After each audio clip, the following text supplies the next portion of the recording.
میں آپ سے ایک سوال کرتا ہوں کہ ہندوستان میں جب قبضہ ہو گیا برٹش کا اور انہوں نے ایک وائسرائے سسٹم لگایا کہ انگلینڈ سے ایک وائسرائے آئے گا جو کہ ہندوستان کے معاملات دیکھے گا، وہ وائسرائے کا ٹائم پورا ہوتا تھا، چلا جاتا تھا، دوسرا وائسرائے آ جاتا تھا، تو کیا وہ جو وائسرائے جاتا تھا یا جو نیا وائسرائے آتا تھا وہ ہندوستانی بن جاتا تھا؟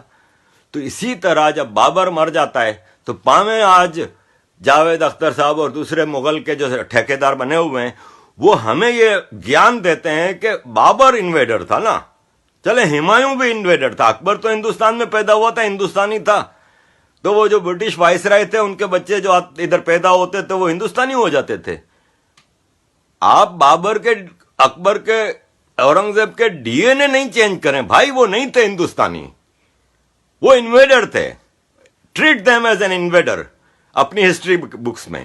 لیکن اگر آپ ان کی تعریفیں ہی لکھیں گے، آپ صرف دنیا کو اور اپنے ہندوستانی بچوں کو یہ بتائیں گے کہ دیکھو جی یہ شاہ جہاں نے ہمارے لیے یہ تاج محل تعمیر کیا ہے، تو آپ بہت زیادتی کر رہے ہیں اپنے بچوں کے ساتھ، کیونکہ وہ تاج محل شاہ جہاں نے نہیں بنایا تھا، ایک عیاش بادشاہ نے بنایا تھا۔ کس کے پیسے سے بنایا تھا؟ اسی غریب ہندوستانی کے پیسے سے بنایا تھا۔ کس نے بنایا تھا؟ یہی غریب ہندوستانی لاکھوں مزدور تھے جو 20 سال تک وہ اس کے عیاشی کی تعمیر کرتے رہے، اور پھر ہمیں سکھایا جاتا ہے کہ اس پہ فخر کرو۔ ارے کیا فخر کریں؟ 20 سال ہزاروں خاندان اس عمارت کو تعمیر کرنے میں کھپ گئے ہندوستان کے، اور تعریف کرو کہ شاہ جہاں نے بنایا ہے۔ یہ آپ کی ہسٹری بکس آپ کو سکھاتی ہیں۔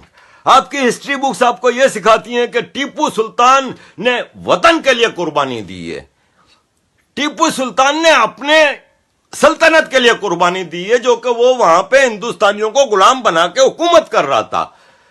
میں ٹیپو سلطان کو کیسے صحیح مان لوں جس نے ایک انڈیجینئس ہندوستانی فورس، مراٹھا فورس سے جنگ کرنے کے لیے افغان بادشاہ کو کہتا ہے کہ آ کے حملہ کرو، فرینچوں سے کہتا ہے کہ مجھے بندوقیں دو، میں مراٹھاؤں سے لڑنا ہے، مراٹھے گنڈوں سے لڑنا ہے۔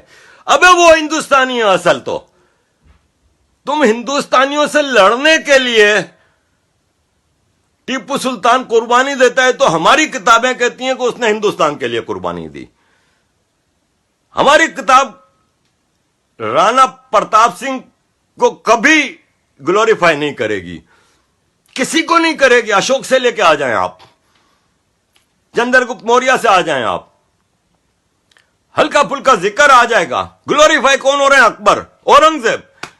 ارے جتنا ہندو مسلمان ہوا ہے اورنگزیب کے زمانے میں فورسڈ کنورژن شاید ہی ہسٹری میں کسی کے دور میں ہوا ہو، لیکن اورنگزیب کو گلوریفائی کیا جاتا ہے، بھگوان بنایا ہوا ہے کہ ان کے بارے میں آپ نے بلاسفیمی کر دی تو غلط ہے۔ اور یہ تھے کون؟ یہ تھے کون؟ ان کا ایک ایک امیر بادشاہ تھا اپنے اپنے علاقے کا۔ 1422، بلکہ میں پشپندر جی سے یہ ریکویسٹ کروں گا کہ مجھے کوئی ایسے ریفرنسز دیں، کیونکہ میں ایک پروجیکٹ کرنا چاہتا ہوں زندگی میں، اگر موقع ملا، ابھی تو آئی ایم ناٹ ایبل، لیکن جب مجھے 1-2 سال میں موقع ملا تو میں وہ ریسرچ کرنا چاہ رہا ہوں کہ وہ کیا عوامل تھے کہ ہمارے میمنوں کو 1422 یا 1322 میں الگ الگ چیزیں آ رہی ہیں۔ پوری میمن کمیونٹی ہندو سے مسلمان ہوتی ہے۔ میں جب اپنے بزرگوں سے پوچھتا تھا، دادا سے یا دوسرے بزرگوں سے، تو وہ ہمیشہ یہی کہتے تھے کہ بیٹا ہم 200 سال سے مسلمان ہیں، کوئی کہتا تھا 300 سال سے۔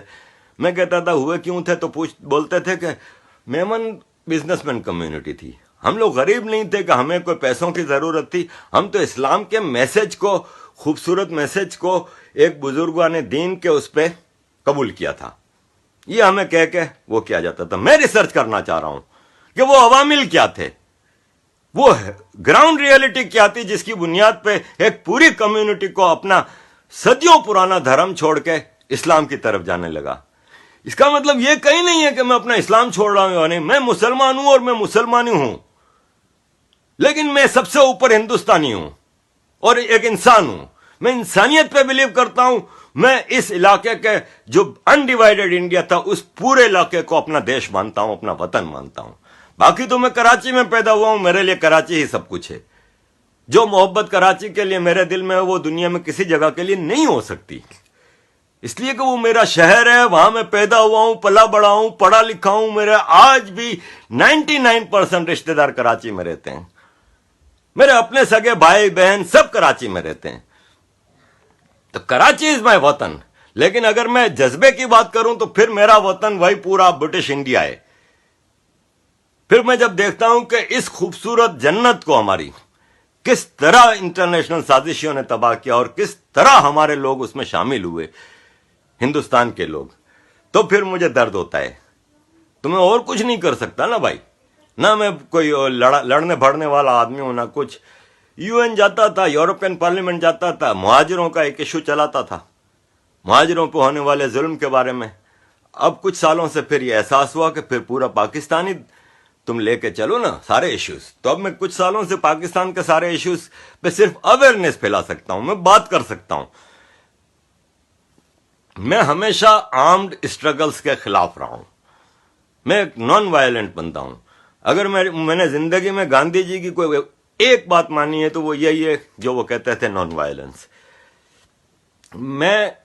میرے اندر وہ جو جراثیم ہے نا نان وائلنس کے, وہ اس لیے ہیں کہ میرے اندر ایک ہندو ڈی این اے ہے میرے صدیوں سے.